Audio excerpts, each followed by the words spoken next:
అందరికీ నమస్కారం. నేను మీ రిపోర్టర్ ఆర్కే.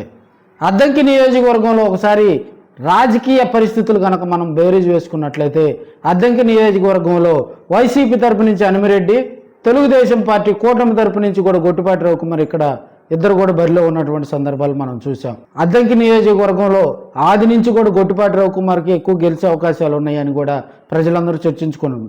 అంటే కుప్పం తర్వాత తెలుగుదేశం పార్టీ గెలిచే సీట్ ఏదంటే ప్రజలందరూ కూడా కళ్ళు మూసుకొని అద్దంకి నియోజకవర్గం వైపు చూపించే పరిస్థితి అయితే మనం చూసాం.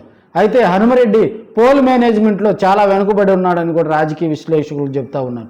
అద్దంకి నియోజకవర్గంలో కుగ్రామాలు ఎక్కువ, గ్రామాలతో కూడినటువంటి మండలాలు కూడా ఇక్కడ ఎక్కువగా ఉంటాయి.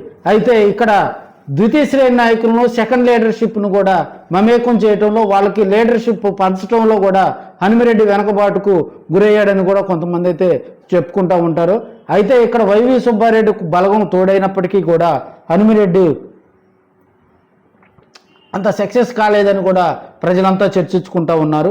ఏది ఏమైనప్పటికీ కూడా అద్దంకి నియోజకవర్గంలో కనుక మన పరిస్థితులను కనుక ఒకసారి మనం బేరీజ్ వేసుకుంటే గొట్టిపాటి రవికుమార్ పోల్ మేనేజ్మెంట్ చేయటంలో 4 సార్లు ఎమ్మెల్యేగా గెలిచి కూడా 5వసారి విజయకేతనం ఎగరేసి రేపు గనక తెలుగుదేశం పార్టీ ఎన్డీఏ కూటమి గనక అధికారంలో గనక వస్తే తాను మంత్రిగా కూడా అక్కడ అవకాశాలు ఉంటాయి కాబట్టి ఆయన దాదాపుగా పోల్ మేనేజ్మెంట్ విషయంలో కూడా సక్సెస్ అయినటువంటి సందర్భాలు అయితే మనం చూసాం గత 4 సార్లు కూడా.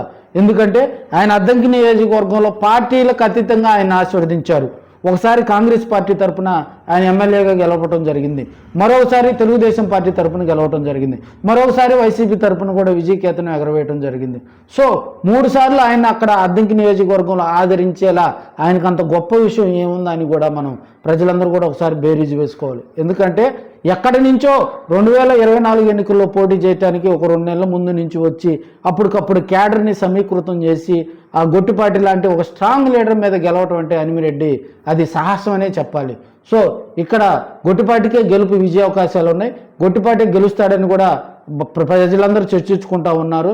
సో ఆల్ ద బెస్ట్ చెప్తూ గొట్టిపాటి 2024లో తెలుగుదేశం పార్టీ కనుక అధికారంలోకి వస్తే కూడా ఆయనకు అత్యున్నత స్థానం కల్పిస్తారని కూడా ప్రజలందరూ చెప్తున్నారు. మరో వీడియోతో మళ్ళీ కలుద్దాం. అంతవరకు సెలవు. నమస్కారం.